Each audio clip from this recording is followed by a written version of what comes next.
అందరికీ నమస్కారం. ఇవాళ మన స్టూడియోలో ఐకాన్ ఆస్ట్రాలజర్ గట్టిపల్లి సురేష్ బాబు గారు ఉన్నారు. గురుగారితో మాట్లాడదాం. గురుగారు నమస్కారం. జై శ్రీమన్నారాయణ. 2025 ఫిబ్రవరి మాసం చివరగా మీనరాశి వారికి ఎలాంటి ఫలితాలు ఉండబోతున్నాయి గురుగారు? తప్పకుండా ఇది ఎట్లా ఉంటుందంటే, రాసులు అనేటప్పటికి ఎట్లా ఉందంటే 12 రాసులు సర్కిల్ ఎలా ఉండేది అంటే వాటికి స్క్వైర్గా ఉండదు, రౌండ్గా ఉంటుంది. భూగోళం ఎలా ఉంటుంది మనకి అలా రౌండ్గా ఉంటుంది అనమాట. అంటే ఇది చివరి రాశి, ఇది మొదటి రాశి అనేది ఏమి ఉండదు. కాకపోతే తొలిగా వచ్చేది మేషరాశి, చివరిగా వచ్చేది మీనరాశి. అయితే దీనికి ఆ రౌండ్గా ఉండడం వల్ల ఏది మొదటిది ఏది చివరిది కూడా అర్థం కాదనమాట. ఖగోళ శాస్త్రంలో రాసులు అనేది రౌండ్గా ఉంటాయి. మనకి తీసుకొని వీళ్ళు సృష్టించేసి ఇక్కడ మనకి డిజైన్ ఏంటంటే ఎట్లాగా ఉంటే అట్లా మనం మార్చుకోవచ్చు.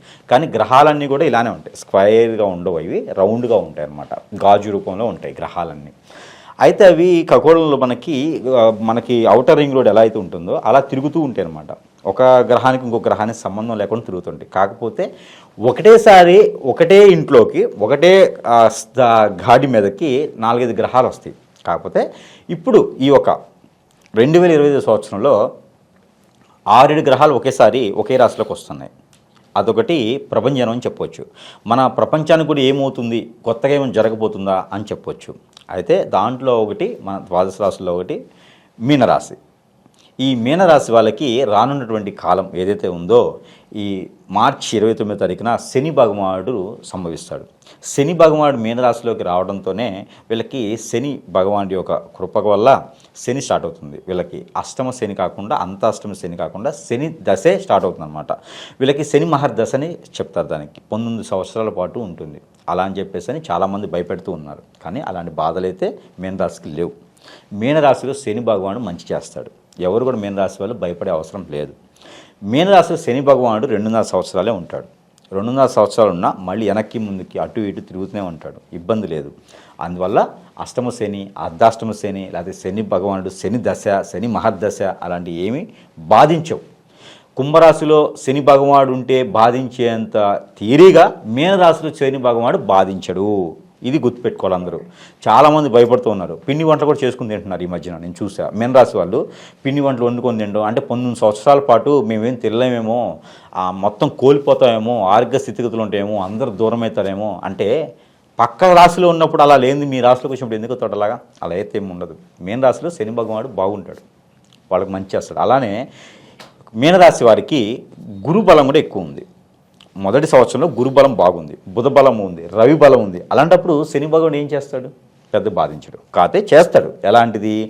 ఒక పని 1కి 2-3 సార్లు చేసేలా చేస్తాడు. అలానే ఎదుటి వాళ్ళు ఏంటి అనే చైతన్యాన్ని ఇస్తాడు. మీనరాశిలో మరీ ఎక్కువగా ఇస్తాడు. అయిన వాళ్ళు ఎవరు, తన వాళ్ళు ఎవరు, పక్క వాళ్ళు ఎవరు, బయట వాళ్ళు ఎవరు, ఎవరిని నమ్మాలి, ఎవరిని నమ్మకూడదు, ఎవరితో ఏం చేయాలి, ఎవరితో ఏం చేయకూడదు, అసలు మనిషితో ఎలా ఉండాలి, మనం ఎక్కడ ఉండాలి, మనం ఏంటి, మన స్థాయి ఏంటి, మనం ఏం చేయాలి, మనం ఏం చేస్తే బాగుంటుంది, ఇవన్నీ కూడా రాణించేటువంటిగా ఆ ఒక చైతన్యాన్ని కూడా ఇవ్వగలుగుతాడు. అందులో మీనరాశిలో ఉన్నాడు కాబట్టి మీనరాశి నుంచి కన్యారాశికి, సింహరాశికి, అలానే ధనుసు రాశికి, అలానే మకర రాశికి కూడా ఆ ఒక చైతన్యాన్ని ఇచ్చేదానికి శని భగవానుడు మారినప్పుడు జరుగుతుంది. వృషభ రాశికి కూడా కొంతమేర చూపిస్తాడు. శని భగవానుడు రావడం వల్ల వీళ్ళకి అష్టమ శని, అర్ధాష్టమ శని, అలానే ఏలనాటి శని ఇవి అంటారు. ఇందులో మీనరాశిలో రావడం అదృష్టం అని చెప్తున్నాను నేనైతే. నా ప్రెడిక్షన్ ద్వారా అయితే అందరికీ, ద్వాదశ రాశులు వారి అందరికీ కూడా శని భగవానుడు మీనరాశిలో రావడం వలన అదృష్టం వస్తుంది. ఇది ఖచ్చితంగా గమనించుకోండి. పెళ్ళిళ్ళు కానటువంటి వాళ్ళకి 19 సంవత్సరాలకు పెళ్ళిళ్ళు అవ్వవు. అదే విద్య వాళ్ళకి చదువు రాదు. అలానే విదేశాలకు వెళ్ళాలనుకో త్వరగా వెళ్ళిపోండి, ఫిబ్రవరి మాసంలో వెళ్ళిపోండి అని చెప్తున్నారు. అవన్నీ కాదు, అవన్నీ ఫేకు.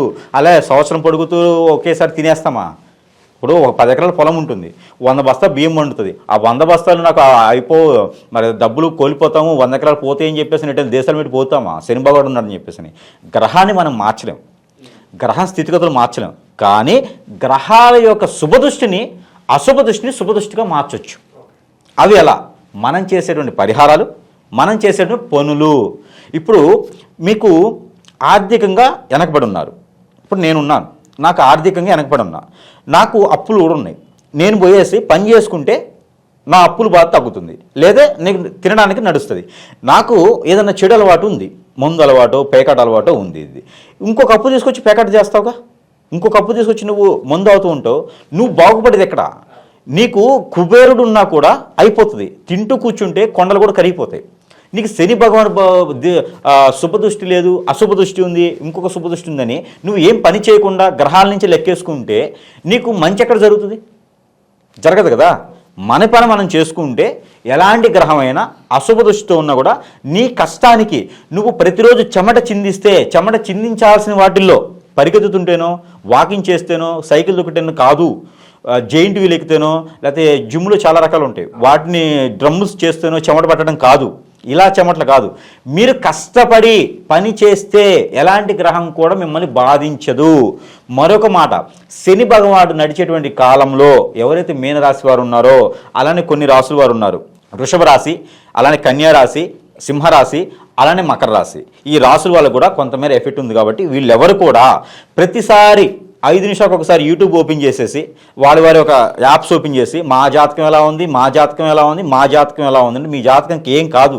జాతకాలు అన్నీ బాగున్నాయి, గ్రహాలన్నీ బాగున్నాయి. ప్రతిసారి కూడా జాతకాలు చూసుకోవడం, ఈరోజు ఏం చేస్తే బాగుంటుంది, ఈరోజు ఏం చేస్తే బాగుంటుందని ఎవరో చెప్పింది వినడం లాంటి, నేనైనా సరే ఎవరైనా చెప్పింది వినడం లాంటివి చేయకూడదు. జాతకం చూసుకోవాలి. అది ఎప్పుడు మంచి పని మీద నువ్వేం చేస్తున్నావా చూసుకోవాలి. తిథులు చూసుకుంటే సరిపోతుంది. ప్రతిరోజు ఒక క్యాలెండర్ చూసుకుంటే నువ్వేం చేయాలో నీకు అర్థమవుతుంది. ఒక రోజు బాగుంటే రెండో రోజు బాగోదు. సింపుల్.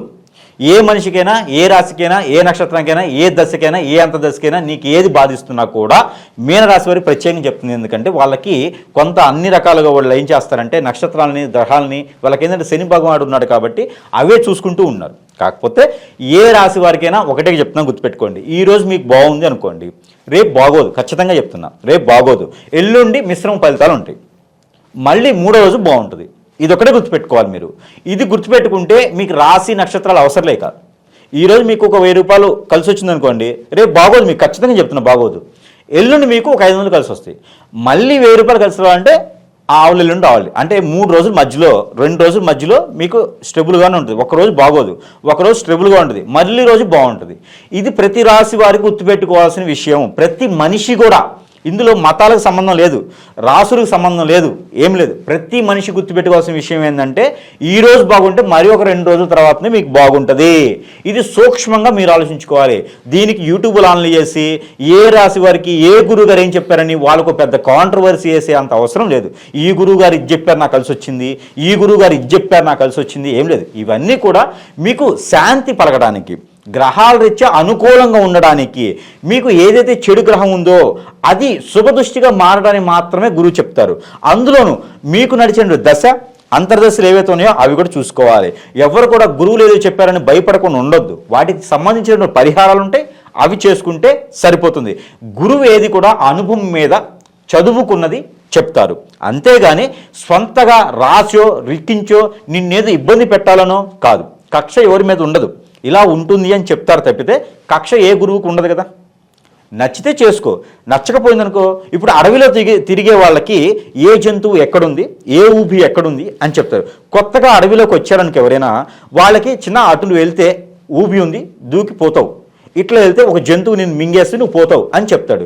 లేదు నేను మొండిగా వెళ్తాను, గురువు ఎవరు నాకు చెప్పడానికి అని అన్నాడు అనుకోండి, నెక్స్ట్ ఏమవుతుంది? అందుకని గురువులు ఏది కూడా చైతన్యం కోసం చెప్పేది మాత్రమే ఉంటుంది. కాబట్టి అందులోనూ మీనరాశి వారు పర్టికులర్గా ప్రయత్నం చేసుకోవాలి. ఏది కూడా నమ్మవద్దని చెప్పలా, కానీ మనకి మనం కూడా చేసుకునేటువంటి క్రియలు, ప్రక్రియలు, అలానే దశలు, అంతర్దశలు చూసుకొని దానాలు, యజ్ఞాలు, యాగాలు, పూజలు, హోమాలు ఇవన్నీ చాలా ఉన్నాయి, జపాలు, ఏదైనా పరిహారం ఉంటుంది. మతాలతో సంబంధం లేకుండా వారి వారి ఆలయంలోకి వెళ్ళేసి ఆ దేవాది దేవుణ్ణి మనం వేడుకుంటే ఆయన ఖచ్చితంగా మీకు పాజిటివ్ శుభదృష్టి అనేది ఇస్తాడు. కాబట్టి అన్ని రకాల రాసుల వారికి బాగుంటుంది. అలానే మీనరాశి వారికి కూడా బాగుంటుంది. మీనరాశి వారికి ప్రత్యేకంగా చెప్పినట్టయితే మత్స్యకాశి అనే యోగం కూడా వీళ్ళకి వస్తుంది. ఈ మత్స్యకాశి అనే యోగం ఎప్పుడు వస్తుందంటే 14వ తారీఖు ఫిబ్రవరి మాసం నుంచి 20వ తారీఖు ఫిబ్రవరి మాసం వరకు ఉంటుంది. ఎలాంటి గ్రహస్థితులు బాగలేనటువంటి వారికి కూడా ఈ యోగం వర్తిస్తుంది. కాబట్టి ఎవరైనా విద్య, ఉద్యోగం, వ్యాపారం ఆరోగ్యపరంగా విదేశాలకు వెళ్ళాలనుకున్న వాళ్ళు ఎవరైతే ఉన్నారో వీరందరికీ యోగం వరిస్తుంది. ఎలాంటి గ్రహస్థితులు ఉన్నా కూడా యోగం వరిస్తుంది. కాబట్టి ప్రతి ఒక్కరు మీనరాశి వారు ఈ ఫిబ్రవరి మాసంలో యోగం వరిస్తుంది. కాబట్టి ఎవరైనా ఉంటారో వారందరూ కూడా ఎక్కడైనా మీకు సమీప దూరంలో నది, చెరువు, వాగు, ఎలా కుంటలు, అలానే కోనేరులు, బ్రహ్మగుండాలు ఏవైతే ఉన్నాయో వాటిలో ఒక్కసారి ఏదైనా ఒకరోజు స్నానం ఆచరించినట్లయితే యోగాలన్నీ కూడా వారికి వరిస్తాయి. గ్రహరీత్యా దోషాలన్నీ తొలగిపోతాయి. వాళ్ళకి రోజున వచ్చేటువంటి గ్రహాలనిచ్చా ఉన్నటువంటి అశుభ దృష్టి కూడా శుభ దృష్టిగా మలుచుకునేందుకు ఉంటుంది. కాబట్టి వారందరికీ కూడా బాగుంటుంది. కొంతమేర జాబులు కానీ పెళ్ళిళ్ళు కానీ కావాలంటే వాళ్ళు ప్రయత్నపూర్వకంగా చేస్తే ఖచ్చితంగా అయ్యేదానికి ఉంటుంది. కాబట్టి ఆ మేర ఫిబ్రవరి మాసం 2020 సంవత్సరంలో మీనరాశి వారు తప్పకుండా ప్రయత్నాలు చేయండి. ప్రయత్నపూర్వకంగా అన్నీ కూడా అవుతాయి. మరింత మంచి కాలం కలిసి వచ్చేందుకు ఈ మీనరాశి వారికి అదృష్టం ఈ యొక్క ఫిబ్రవరి మాసం నుంచే మొదలవుతుంది. కాబట్టి వాళ్ళకి అష్టైశ్వర్య కూడా కలిగేదానికి అదృష్టం ఉంది. కాబట్టి ఖచ్చితంగా చిన్న చిన్న పరిహారాలు చేసుకుంటే మరి కలిసి వచ్చేదానికి ఆస్కారం ఉంది. గురుగారు, భూమికి సంబంధించిన వ్యవహారాలు ఎలా ఉండబోతున్నాయి? ఏదన్నా స్థలం కొనాలన్నా అమ్మాలన్నా కూడా ఎలా ఉండబోతుంది? ఈ యొక్క మీనరాశి వారికి భూమికి సంబంధించింది కూడా చాలా బాగుంటుంది. భూమికి సంబంధించిన నువ్వులు పంట వేసిన, అలానే పత్తి, అలానే గానుగా, ఏదైనా స్ప్రైట్స్ సంబంధించినటువంటి పంటలు కానీ, లేకపోతే పత్తి, మిరప అయితే కలిసి రాదు, పత్తి బాగా కలిసి వస్తుంది. అలానే మినుములు, నల్ల మినుములు ఉంటారు కదా, అలాంటి పంటలు కనుక పండించినట్టయితే బాగుంటుంది. వీళ్ళకి కంది కూడా చాలా బాగా కలిసి వచ్చేటువంటి కాలం కనిపిస్తూ ఉంది పంట భూములకు సంబంధించి.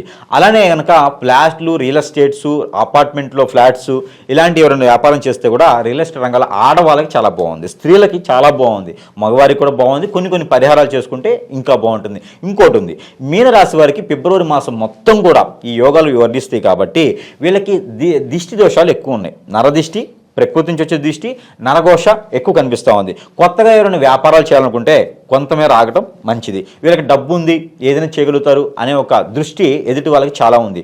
అప్పులు కూడా ఎవరికి ఇవ్వకుండా ఉంటే మరీ మంచిది. వీళ్ళ చేయి చాలా మంచిది, వీళ్ళ చేతి ద్వారా బోని చేస్తే కూడా చాలా మంచిది. అందుకని వీళ్ళు అప్పులు వీళ్ళ చేతి నుంచి ఇవ్వకూడదు. ఒకవేళ ఇస్తే కనుక అడగకూడదు, అడిగితే గొడవ అవుతుంది. అందుకని మీనరాశి వారికి ఎవరికైనా ఇవ్వాలని బుద్ధి పుడితే ఇచ్చి వదిలేయండి. అడిగినంత కాకుండా 1000 రూపాయలు అడిగాడంటే 10 రూపాయలు ఇచ్చేసి ఇవ్వకపోయినా పర్వాలేదు అనుకొని వదిలేసేయండి. అట్లా అయితే వీళ్ళకి మంచి జరుగుతుంది. వీళ్ళ చేతి ద్వారా బోని చేయడం ద్వారా మరీ మంచి జరుగుతుంది.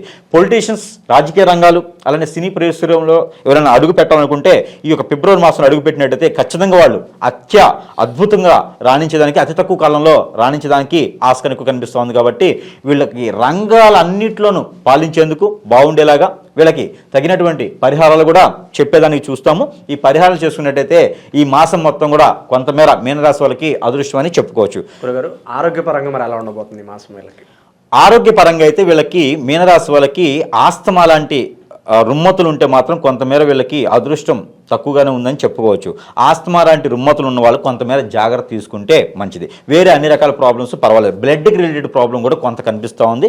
ఈ రెండింటికి సంబంధించినటువంటి ఆహార మార్పులు చేసుకుంటే సరిపోతుంది. అలానే గ్యాస్ట్రిక్ ట్రబుల్ కూడా కొంతమేర కనిపిస్తూ ఉంది. కాబట్టి సరైన సమయంలో ఆహారం తినడం కానీ, ఏదైనా తాగే విషయంలో కానీ సరైన సమయంలో ఆహారం తీసుకున్నట్లయితే వీళ్ళకి కొంతమేర వెసులుబాటు కనిపిస్తుందని చెప్పొచ్చు. అలానే గ్రహరీత్యా దోషాలకి అన్నీ తొలగిపోయేదానికి, యోగాలన్నీ వరించేదానికి, గ్రహరీత్యా అశుభ దృష్టి శుభ దృష్టిగా మలుచుకునేందుకు, అలానే రుమ్మతులు, చిన్న రుమ్మతులు, అలాంటి దిష్టి దోషాలు ఏమైనా ఉన్నా కూడా తొలగిపోయేందుకు మనం పరిహారం కూడా చెప్పుకుందాం. ఈ పరిహార నిమిత్తం కూడా మనం చూసినట్టయితే కనుక ఏదైతే మీకు సమీప దూరంలో అమ్మవారి ఆలయం ఉంటుందో, ఏదైనా పర్వాలేదు, అమ్మవారి ఆలయం ఉంటే చాలు. అలానే గాయత్రి మాత కావచ్చు, అలానే సరస్వతి మాత కావచ్చు, అలానే కనకదుర్గ అమ్మవారు, లలిత అమ్మవారు, అలానే ఏ అమ్మవారు కనిపించినా కూడా పార్వతి అమ్మవారు, ఎక్కడైనా సరే మీరు ఒక్కసారి మంగళవారం కానీ, లేదా శుక్రవారం కానీ, ఆదివారం కానీ కుంకుమార్చన చేయించినట్లయితే బాగుంటుంది. అలానే ప్రతి ఒక్కరు కూడా రాహువు కేతు పూజ చేయించుకున్నట్లయితే మరి వాళ్ళకి చాలా బాగుంటుంది. కుజుడికి సంబంధించిన దోషం ఉంది కాబట్టి కొంతమేర రాశి మొత్తానికి కుజుడికి సంబంధించిన దోషం ఉంది కాబట్టి ఏది కందులు కానీ, కందిపప్పు కానీ దానం 1 కిలో పావు లేదా కిలోన్నర, అంటే 250 గ్రాములు కిలో మీద, 500 గ్రాములు కిలో మీద, కనుక కిలో 550 గ్రాములు అట్లా ఏదైనా దానం ఇచ్చినట్టయితే పొంతులుత్తమునికి కానీ, లేదా కుజుడి గ్రహం మీద వీళ్ళు ఉంచినట్లయితే కనుక వీళ్ళకి ఆ కుజు దోషం పోయేసి, రాహుకేతు పూజ చేయించుకుంటే రాహు దోషం పోయేసి, కుజుడి దోషం పోయేసి అంతా బాగుంటుంది. కాబట్టి వీరి మాసం మొత్తం కూడా ఒక్కసారి కనుక ఈ రాహుకేతు పూజ చేయించుకొని కుజుడికి దానం ఇచ్చిన కనుక చాలా బాగా ఉంటుంది. అలానే కుజునికి కాకుండా నవగ్రహానికి మొత్తం కూడా మనము 9 గ్రహాలు ఉంటాయి. 9 గ్రహాల దగ్గర కూడా అభిషేకం చేసి లేకపోతే వీళ్ళు కనుక దీపారాధన చేసినా కూడా కలిసి వస్తుంది. 2 ఒత్తులు వేయాలి. ప్రతి గ్రహం దగ్గర ఒక మట్టి ప్రమిది పెట్టి 2 ఒత్తులు వేసి నువ్వుల నూనెతో కానీ కోకోనట్ ఆయిల్తో కానీ దీపారాధన చేసినట్లయితే వీళ్ళకి అద్భుతమైనటువంటి ప్రతిఫలాలు వచ్చేలాగా ఉంటుందన్నమాట. మొక్క ఎప్పుడు వేస్తారు మానైపోతుంది, అంత ప్రతిఫలాలు వచ్చేలా ఉంటుంది. కాబట్టి నవగ్రహాల దగ్గర గురువారం లేదా శనివారం లేదా ఆదివారం ఫిబ్రవరి మాసం మొత్తం కూడా ఈ దీపారాధన చేయడం ద్వారా అదృష్టం అనేది కలిసి వస్తుందన్నమాట. అలానే మనకి వీళ్ళు ఏదైతే కందులు ఉన్నాయో ఇవి దానం ఇచ్చినట్టయితే బాగుంటుంది. అదైతే ఫిబ్రవరి మాసంలో కందులు పచ్చిగా వస్తాయి కొన్ని, అవి కూడా పచ్చి కందులు దానం ఇచ్చినా కూడా చాలా మంచి జరుగుతుందన్నమాట. అలానే వీళ్ళు కందులు దానం చేస్తే సరిపోతుంది. అలానే వీళ్ళకి సీడ్ ఏదైతే పత్తి విత్తనాలు దొరుకుతాయి, ఈ పత్తి విత్తనాలు ఒక 1/2 కిలో సుమారు తీసుకొని కనుక ఇవి నవగ్రహాల మీద పోసినట్లయితే కనుక ఆ నవగ్రహాల నుంచి వచ్చిన దోషం కూడా తొలగిపోయేసి అదృష్టం వచ్చేదానికి ఆస్కారం కనిపిస్తుంది. మనం అనుకున్నాం ఇందాక వీళ్ళకి ఆరోగ్యరీత్యా ప్రాబ్లమ్స్ అంటే బ్లడ్కి రిలేటెడ్ ప్రాబ్లమ్స్ వస్తాయి. ఆ బ్లడ్కి రిలేటెడ్ ప్రాబ్లమ్స్ రాకుండేందుకే ఈ పత్తి విత్తనాల దానం ఇది చేస్తే సరిపోతుంది. అలానే మరొక రెమెడీ మనం ప్రతి మాసం కూడా ఇస్తున్నట్టుగానే వీళ్ళకి ఈ మాసంలో కూడా గ్రహాల నుంచి ఏదైతే అనుకూలంగా తక్కువ ఉన్నాయో ఆ గ్రహాల నుంచి నెంబర్స్ కూడా మనం ఇవ్వడం జరుగుతూ ఉంది. ఆ నెంబర్లో భాగంగా 667843 667843 అనే ఈ నెంబర్ని ప్రతిరోజు కూడా 125 టైమ్స్ ఈ యొక్క మీనరాశి వారు పఠించినట్లయితే మరీ మంచి అదృష్టం అనేది వస్తుంది. అయితే ఒక వాటర్ కానీ జ్యూస్ కానీ పళ్ళ జ్యూస్ ఏదైనా సరే ఉంటుందో, చింతపండు జ్యూస్ అయితే కాదు, ఏదైనా ఫ్రూట్స్ జ్యూస్ ఏదైతే ఉంటుందో ఈ జ్యూస్కు చేతిలో పెట్టుకొని ఈ నెంబర్ని 120 సార్లు పారాయణ రూపంగా చేసి అవి స్వీకరించినట్లయితే అవి భుజించినట్లయితే కనుక మీకున్నటువంటి అన్ని రకాల దోషాలు కూడా తొలగిపోయేసి అదృష్టవంతులు ఏదానికి ఆస్కారం ఉంటుంది. మరొక మాట, ఈ యొక్క జ్యూస్ కానీ వాటర్ కానీ ఈ నెంబర్ని పఠించేటప్పుడు నిద్ర లేవగానే మంచం మీద అలానే కూర్చొని జపం చేసినట్లయితే ఈ ఫలితాలు ఏమి కూడా మీకు రావు.